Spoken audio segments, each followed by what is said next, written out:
എല്ലാവർക്കും ഉണ്ണീസ് ട്രോൾസിലോട്ട് സ്വാഗതം. ഇന്ന് നമ്മൾ ഉണ്ടാക്കാൻ പോകുന്ന ഡിഷ് റവ കേസരി. ആദ്യം നമുക്ക് നെയ്യിൽ അണ്ടിപ്പരിപ്പ് വറുത്തെടുക്കാം. നമ്മൾ കിസ്മിസ് അങ്ങനെ ഇടാറില്ല, കാരണം എന്ന് വെച്ചാൽ കേസരിക്ക് നല്ല മധുരമാണ്. അപ്പം ഇത് ഇടയ്ക്ക് കിടക്കുമ്പം ചിലർക്ക് അത് പുളിയായിട്ട് ഫീൽ ചെയ്യും. അപ്പം ഇവിടെ ആർക്കും അത് ഇഷ്ടമില്ലാത്തതുകൊണ്ട് നമ്മൾ അത് അവോയ്ഡ് ചെയ്യാറാ പതിവ്. ഇഷ്ടമുള്ളവർ അതും എങ്ങനെയാണെന്ന് വെച്ചാൽ മൂപ്പിച്ചെടുക്കാം. അടുത്തതായിട്ട് നമുക്ക് അത് കോരി മാറ്റിയതിന് ശേഷം അതേ നെയ്യിൽ നമുക്ക് റവ വറുക്കാം. 2 കപ്പ് റവയാണ് നമ്മൾ ഇന്ന് ഇവിടെ എടുക്കുന്നത്. ഇച്ചിരി അംഗബലം കൂടുതലുണ്ട്.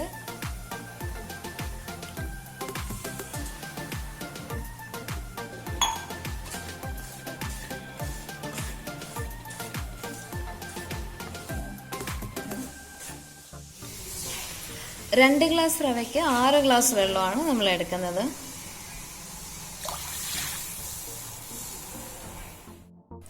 6 ഗ്ലാസ് വെള്ളം ഒഴിച്ചതിന് ശേഷം 2 ഗ്ലാസ് റവയ്ക്ക് 2 ഗ്ലാസ് തന്നെ പഞ്ചസാരയും നമുക്ക് അതിനകത്തോട്ടിട്ട് പഞ്ചസാര പതുക്കെ അലിയിച്ചെടുക്കാം. അപ്പോൾ 2 ഗ്ലാസ് റവ, 2 ഗ്ലാസ് പഞ്ചസാര, 6 ഗ്ലാസ് വെള്ളം. വെള്ളം ഒന്ന് തിളച്ച് വരുമ്പോഴത്തേക്കും നമുക്ക് ഒരു നുള്ള് കേസരിയുടെ കളർ അതിലോട്ട് ഇട്ട് കൊടുക്കാം.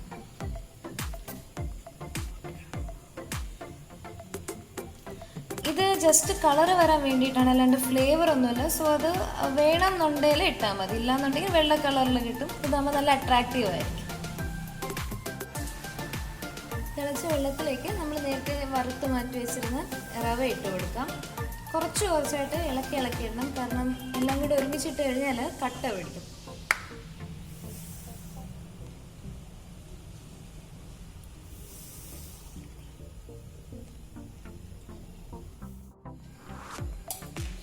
ഇളക്കുന്നതിൻ്റെ ഇടയ്ക്ക് തന്നെ നമുക്ക് നെയ്യ് ഒഴിച്ചു കൊടുക്കാം. കുറച്ചായിട്ട് നമ്മളിവിടെ അമ്മ നമുക്ക് വേണ്ടിയൊക്കെ നന്നായിട്ട് നെയ്യ് ഒഴിച്ച് തരുന്ന കൂട്ടത്തിലാണ്. എങ്ങനെയാണെന്ന് വെച്ചാൽ ആവശ്യത്തിനത്ര നെയ്യ് ഒഴിച്ച് കൊടുത്തുകൊണ്ടേ ഇരിക്കാം.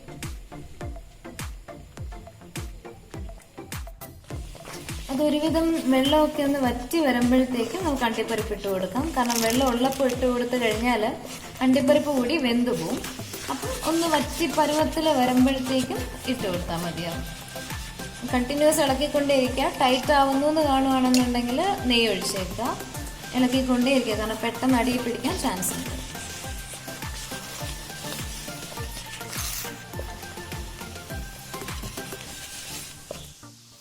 അപ്പം നമ്മൾ ഇളക്കുമ്പോഴത്തേനും നമുക്ക് നെയ്യ് കാണാൻ പറ്റാത്തൊരു പരുവമാണ്. പക്ഷെ അങ്ങനെ പാടില്ല. നമ്മുടെ കണ്ണിൽ എപ്പോഴും നെയ്യ് ഇങ്ങനെ തളം കെട്ടി കിടക്കും പോലെ കിടക്കണം. അപ്പം ഇങ്ങനെ ആവുമ്പോഴത്തേനും വീണ്ടും ഇച്ചിരി നെയ്യ് ഒഴിച്ചു കൊടുക്കുക. എപ്പോഴും ഇളക്കുമ്പോഴത്തേനും നെയ്യ് ഇങ്ങനെ സൈഡിൽ നമുക്ക് കാണത്തക്ക രീതിയിൽ ഇങ്ങനെ കെട്ടിക്കിടക്കണം നെയ്യ്.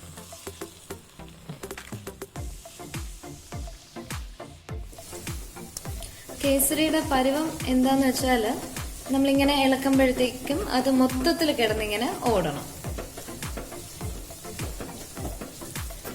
ഇത്രയേ ഉള്ളൂ. ഇത് കഴിഞ്ഞിട്ട് നമുക്ക് തണുത്തിട്ട് കഴിക്കുന്നതാവും ഇച്ചിരി കൂടെ രുചി. നമുക്ക് മറ്റൊരു പാത്രത്തിലേക്ക് എടുത്ത് സെറ്റ് ചെയ്യാം. അപ്പോൾ നമ്മുടെ കേസരി സെറ്റായതിനു ശേഷം മറ്റൊരു പാത്രത്തിലോട്ട് നമുക്ക് പകരാം. അപ്പോൾ പകരുന്നതിന് മുന്നേ ഇതുപോലെ ഒരു ചെറിയ ലെയർ നെയ്യ് ആദ്യം പുരട്ടുക. എന്നിട്ട് അതിന് ശേഷം മാത്രം നമുക്ക് കേസരി പകർത്തിയാൽ മതിയാവും.